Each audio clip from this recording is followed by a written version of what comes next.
빌딩이 궁금할 땐 에이트 빌딩. 네, 안녕하세요 여러분. 그동안 계속 예고를 했던 일기 신도시 특집을 준비했습니다. 일기 신도시 중에서도 가장 집값이 비싸다고 알려져 있는 바로 분당에 나와 있습니다. 분당구는 어떤 아파트들이 어떻게 또 진행이 되는지 한번 살펴보도록 하겠습니다. 가보시죠. 이 일기 신도시들이 다시 언급이 되기 시작한 가장 큰 배경이 바로 윤석열 정부가 출범을 하면서 재건축 재개발에 대한 규제를 상당 부분 완화를 하겠다라고 공약을 했습니다. 실제로 공약 내용에도 30년 이상 된 아파트 재건축 시 정밀 안전 진단을 면제하고 안전진단 평가 항목에서 구조 안전성 가중치를 기존의 50%에서 30%로 하향을 한다고 했습니다. 상당 부분 규제를 완화하면서 재개발 재건축 리모델링과 같은 재정비 사업에 굉장히 활력을 불어넣을 것으로 기대가 되고 있고요. 추가로 또 윤석열 대통령 공약 중에 임기 5년 내에 총 250만 가구의 주택을 공급하겠다고 했고요. 규제 완화를 통해 가지고 수도권에만 최대 150만 가구, 그리고 재개발 재건축에서도 47만 가구를 약속했습니다. 가장 중요한 구축 아파트들의 관심사가 바로 재건축을 하느냐 아니면 리모델링을 하느냐입니다. 바로 이 부분에 대해서 간단하게 설명을 드리도록 하겠습니다. 우선 리모델링 같은 경우에는 준공후 15년 이상 된 아파트를 기준으로 하고요. 그리고 안전진단은 B에서 C등급이 나오면 진행이 가능합니다. 공사 방식은 이제 부분 철거 이후에 증축을 하게 되는 개념이고요. 그 증축의 범위는 기존 전용 면적의 30%에서 40% 이내입니다. 용적률이나 이런 것들은 지구단위 계획 구역을 제외하면 사실상 제한이 없는 상태입니다. 또 이어서 재건축을 보면 준공 후 30년 이상 된 구축 아파트만 가능히 하고요. 그리고 안전진단은 D에서 2등급이 나와야 합니다. 공사 방식은 전면 철거 후에 새롭게 짓게 된다라고 보시면 되고요. 그리고 증축의 범위는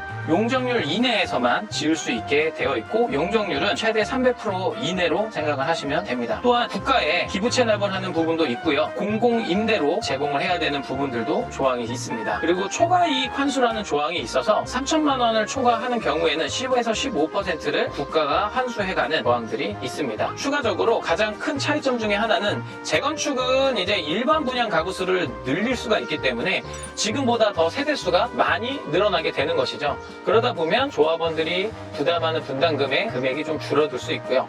반대로 리모델링 같은 경우에는 기존의 건물에서 증축을 하는 개념이기 때문에 조합원들의 부담금이 많이 늘어날 수밖에 없는 형태이고요. 또한 일반 공급도 제한적이라는 점이 있습니다. 일기 신도시의 노후주택 비율이 분당, 일산, 평촌, 3번, 중동 5개 도시를 기준으로 전체 합산이 73%에 달합니다. 25년 이상 된 가구 수를 기준으로 했는데요. 사실상 가장 노후화 비율이 높은 곳은 평촌으로 88.9%고요. 두 번째가 3번, 세 번째가 중동, 네 번째가 일산, 그리고 마지막이 분당이 64.5%로 과반이 좀 넘습니다. 그렇기 때문에 분당은 아직 이 내용 연수에 해당은 안 되지만 향후 10년이 지나면 일기 신도시는 전부 재건축에 해당이 되는 내용 연수가 된다라고 생각을 하실 수 있고요. 네, 그럼 일기 신도시들의 아파트 가격이 어느 정도 상승했는지 간단하게 한번 자료를 보겠습니다. 분당 금곡동이 가장 집값이 비싸고 다른 신도시들에 비해 압도적으로 비싸게 형성이 되어 있고요. 그 다음이 이제 안양 평촌동, 그 다음이 일산 백석동, 그 다음에 군포 삼본동과 부천 중동이 비슷합니다. 기존의 아파트 가격과 현재 가격이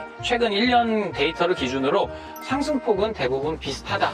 다만 수요와 신도시의 입지에 따라서 가격 형성 금액 자체가 굉장히 차이는 많이 나고 있다. 이렇게 볼 수 있겠습니다. 이어서 여러분들이 가장 궁금해하시는 일기 신도시 분당에 어떠한 아파트 단지들이 현재 재건축과 리모델링을 준비하고 또 진행 중에 있는지 현장으로 가보기 전에 일단 간단하게 한번 소개를 해드리겠습니다. 우선 재건축이 진행 중인 단지는 청솔주공 9단지가 재건축추진위원회가 출범을 했고요. 두 번째로는 시범 삼성, 한신, 우성, 한양, 현대 아파트가 현재 통합 재건축을 진행 중입니다. 만약에 이 사업이 진행이 된다고 하면 둔촌주공과 같은 그런 매머드급 단지가 될 가능성이 굉장히 높다고 볼 수 있습니다. 또 이어서 보시면 이제 리모델링 진행 중인 단지들이 있는데요. 첫 번째는 이제 한솔마을 5단지가 진행 중에 있고요. 무지개마을 4단지가 진행 중에 있습니다. 세 번째로는 느티마을 3, 4단지가 가장 최근에 사업계획 승인을 받아서 진행하고 있습니다.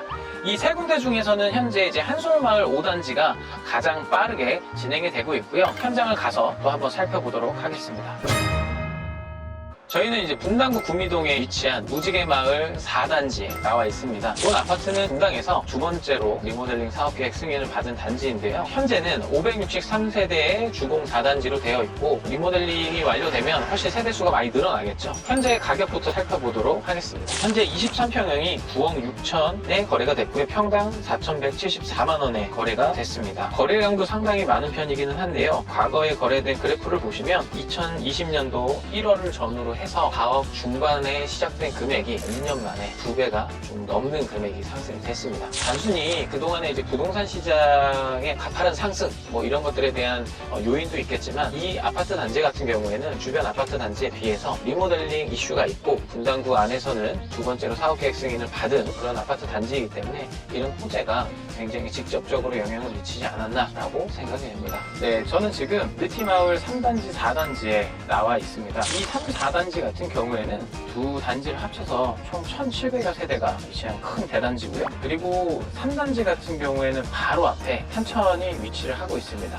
또 그 탄천을 건너자마자는 수인분당선과 신분당선 정자역을 이용할 수 있습니다. 그러면 거래 사례를 좀 한번 살펴보도록 하겠습니다. 네, 3단지 같은 경우는 27평형이 14억 3,500만원에 거래가 됐고요. 평당 5,315만원이 최고가입니다. 그리고 4단지 같은 경우에는 25평형이 13억 5천만원으로 평당 5,400만원에 거래가 됐습니다. 두 단지 모두 조금 역에서 더 가깝고 조금 탄천면에서 더 가깝고 이거에 크게 영향이 없이 비슷한 수준의 거래가 됐고요. 두 단지가 같이 리모델링이 진행되고 있는 만큼 기대가 많이 되는 단지이기도 합니다. 추가적으로 분당구 내에서도 최근에 사업 승인이 떨어졌기 때문에 앞으로 또 어떻게 진행이 될지 굉장히 기대가 되는 단지 중에 하나라고 할 수 있을 것 같습니다. 네, 저는 지금 한솔 주공 5단지에 나와 있는데요. 지금 제 뒤로 현수막도 보이시겠지만 분당금까지 좀 어느 정도 정리가 돼가는 모습이고요. 아마 그 분당 내에서는 이제 리모델링 사업 자체는 가장 최초의 사업계획 승인이 났고 그 이후에 진행도 가장 빠른 걸로 알 수가 있습니다. 가격을 좀 살펴보도록 하겠습니다. 현재 17평이 8억 5천만 원,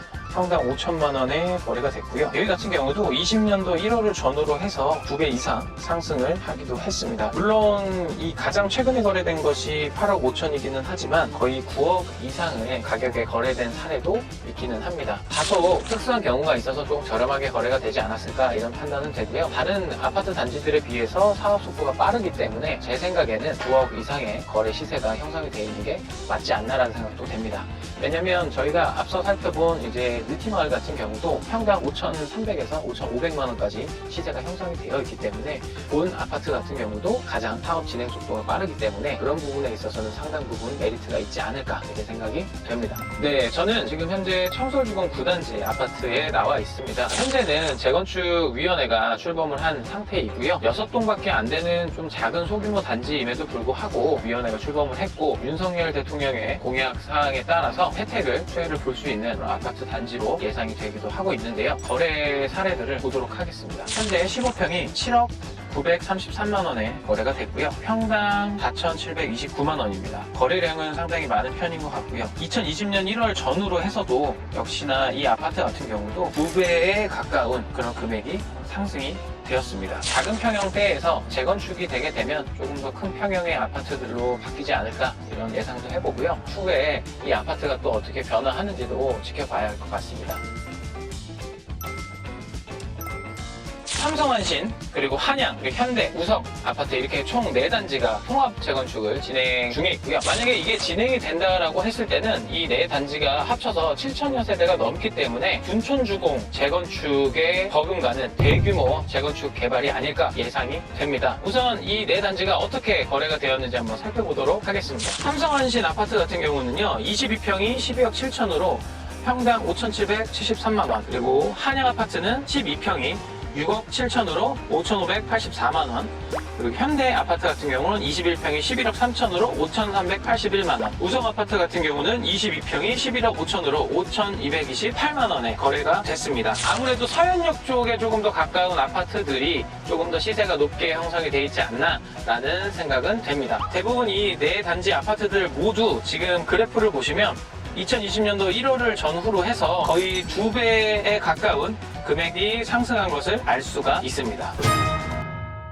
네, 이렇게 해서 일기 신도시 분당을 샅샅이 돌아보고 왔습니다. 오래된 일기 신도시인 만큼 노후화가 돼 있다는 생각도 들지만 저도 과거에 여기서 상당히 오랜 기간 거주를 해봤기 때문에 재건축과 리모델링 이야기가 들리면서 굉장히 기대가 큽니다. 앞으로 또 어떻게 일기 신도시들이 변화를 하고 또 이 분당이 대장 아파트들이 생기는지 한번 지켜보도록 하겠습니다. 다음 시간에도 저희가 재건축, 리모델링 뿐만 아니고 이 아파트들에 대해서 관심 있으신 신도시에 대해서 준비를 해보도록 하고요. 많은 관심 부탁드리겠습니다. 구독, 좋아요, 알림 설정 부탁드립니다.